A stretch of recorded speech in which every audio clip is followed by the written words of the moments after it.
Hey, what's up, guys? I'm TCG Wolf, and I want to bring you guys a deck profile today of January 2014, and this is Spellbooks.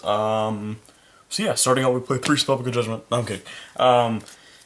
These are my tokens, by the way. Anyways, let's go into the deck profile. I've been making a lot of changes to the deck, and I've been playtesting this, and I've been liking it. It's got some weirdness to it, but it actually works pretty well.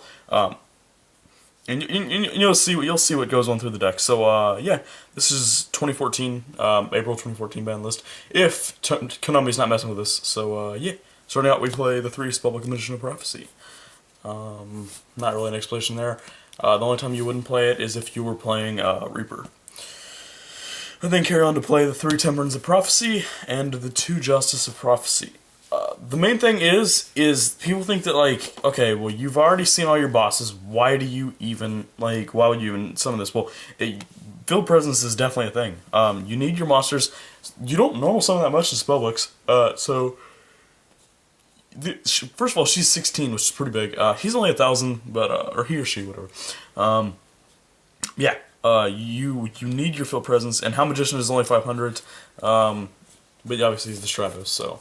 I play 3-2 because I do play 4 bosses in the form of Triple Priestess, because I can't not play I love Priestess. She's so good.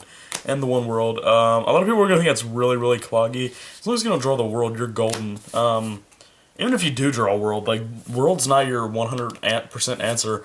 I mean, he's not like the only card that, or he or she is not like the only card that you need to see to be able to win. He's not your win condition. He's just, you know. He's just there, you know, so, yeah, that's it for the monsters. That's 12 monsters, because, you know, I wanted to throw in more monsters. I didn't want to play, I didn't want to play, like, a small list of monsters, because I like being able to see monsters. It's very important, in spellbooks. So, yeah, for the spells, I play the 3 Spellbook of Secrets. I play the 3 Spellbook, Library of the Crescent. Those are your searchers, just getting everything going. You need to be able to get everything going. I play the Double Master, the Double Tower. I still play 2 Power. I know a lot of people drop it to 1, but I really like it at 2. That's me personally. I like being able to see it if I need to get over something, because, you know, and it has space. Like, why would you not play 2 if you have space? I actually mainboarded a lot of stuff. As you see here, you wouldn't see usually in a Spellbook mainboard. And I play the Double Wisdom and the Double Eternity. You need to be playing... You don't even have to play Double Wisdom, but you have to play Double Eternity. It's very important. As I tell everyone, if you banish 1, you're not getting any other spellbooks back. So, I mean, if you play 1, you banish it, you're not getting any of the spellbooks back. I've been in that position before. It's the worst feeling in the world. And then for the 1-ups, I play the 1 Fate, the 1 Life, and this card right here is the 1 Star Hall. This is the weird card. Everyone's gonna be like, what? But I do play the 1. In testing, it's actually really good, because if you don't need anything at that current moment, you go for Star Hall, because first of all, it bumps up all your guys. Second of all, if they blow it up, or if you need to blow it up, you get a free search. I've actually had times where I've had Priestess pop it, just so I can get a search for a free monster. So yeah, it's good. It does what it needs to do. And I've also MST'd it before, so, you know, it's, the 1-up is fine. And then for the others, I play the 3 upstarts because it's spellbooks, and you want to be able to get to your pieces. Very important. Don't really care about life points, because not only are we controlling the board, we're beating down stuff like Priestess of that nature. Yeah. And then I play, and then this is actually kind of cool because I actually found room. I play the 3 main board MSTs. Back row is a problem, obviously, and hateful back row, such as like main deck mistakes, will hurt you. You will lose to main deck mistakes if you do not have an answer. You could play, like, I guess, the Tower, get a Temperance off, or you could play a Power, get a Temperance off, or a Wisdom, whatever, get a Priestess, and then banish and pop that mistake. But whatever, you don't want to have to overextend way too far. So 3 MST, plus they're super. I like that. I wish I had the ultras, but, you know, there's like 30 piece. And then continuing on to play the 3 other combo pieces for the Patrick Hogan Wombo combo. Yeah, Reckless. Really, you don't need, like, defensive trap spellbooks. I never really liked it, honestly. When Judgment, when this card was legal, I played 3 Wabaku. Just because, so I wouldn't die for that turn.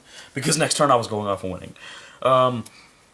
And you can play Wabaku now, it doesn't really matter. It's just, I like the Reckless so I can see my cards. And when you're under tower, it's not that bad because, you know, you're still getting a draw. The way with the Reckless is people are like, oh, it locks you up for 2 turns, but you're drawing those 2 turns early. And that's why Reckless, I think, is so good for everyone. Especially, I think this is getting eroded, I'm not sure, but if it doesn't, and if you, open up 3, you just, win. It's just way too good. Too much win. That was the main deck. That's 40 cards. Kind of turbo-y. I like it. You want to be able to see what you can. When Judgment was legal, I know people may call me a dumbass, but I played 43 cards, 3 upstarts, so I could side out more stuff. Because there's a lot of stuff I like to side for. Let me go ahead and go into my extra deck first. I'm missing 1 card, I'll get to it whenever I get to it. For the 2s, I play the Shining Elf, the Daigusto Phoenix, the Gotchi, and the Armored Kappa. I don't have Herald of Orange Light. I need to pick that up. Very important. That's not the card that's missing. I play the 1 Leviathan for the 3s, the 1 Leviair. I play a lot of 3s because that's basically all you have. The Zenmains, the Tim Tempo, his brother Muzarism, just because I like how he looks. And he becomes 3k, that's pretty good. Equipped Engineer, Giga Brilliant, and Fortune Tune. A lot of 3s. And then for the 7s, I play the Dracosac, the Hierophant, and there's supposed to be a big guy here, but I had to sell it. So, I'll be picking that up soon, if I want to get back competitive with this deck, because I definitely, it's my main board, it's always been my main board for a long time. Yeah, that was the extra end of the side, with the double maxi. This is not, updated for the ban list, but this is what I've been playing, and then I kind of like my side. I make my side very techy, so yeah, I play double maxi, the double Kaiku, anything that needs to be banished, it just gets rid of, and he's an 18, which is pretty big, so yeah, that works. The 2 Secret Village, the ultimate attack card, it's way too good. It's, when you control a spellcaster type monster, and your opponent does not, your opponent can activate spell cards. They cannot. But if you do not control a spellcaster monster, your opponent, or you cannot activate spells. So it's a double-edged sword, it's good, but you have to watch out how you play it. One of my favorite spell cards in the game, oh god, I love it so good, is the 2 Spell Shattering Arrow. Hit anything you need. Good against Fire Fist, good against whatever. Anything you need to pop, it's multi MSTs all day. So I do also main the MSTs, but it's always good. And then I play the 1 Encore because it's good. Any evil swarm little shits that I run up against or anything that I need to be able to get over, I can with that. So that's good. And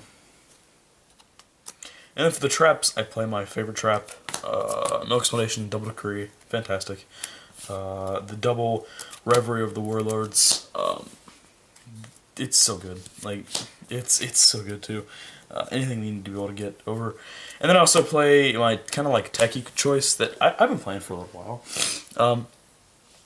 It would come out in and out of my side decks from time to time. It's Memory of an Adversary. I like it. Some people are starting to pick up on it.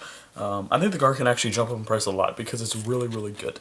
If you don't know what it does, when an opponent's monster declares an attack, you take the damage equal to that monster's attack, then you banish it, and during, I believe, your opponent's next turn, you special summon it to your side of the field. So it's like a Snatch Steal as well, and it's banished. So good against stuff like Boojins, anything you really need to be able to get rid of. But yeah, that was the side as well. That's what I've been kind of working on. But that was the deck. I want to thank you guys for watching. Hope you enjoyed. One little thing, I know playing 5 searches for the 4 bosses may be kind of confusing, but you want to be able to get to your guys. And playing Priestess is so good. As we all know, Priestess is fantastic. But yeah, thank you guys for watching. Hope you enjoyed. I am Wolf from TCG Wolf, and this card is fantastic as well. Very underrated. So if you have room, go ahead and play it. I mean, it's good. But yeah, I will talk to you guys later. Until next time, I'm Wolf, and yeah, we miss you, Judgment. Signing out.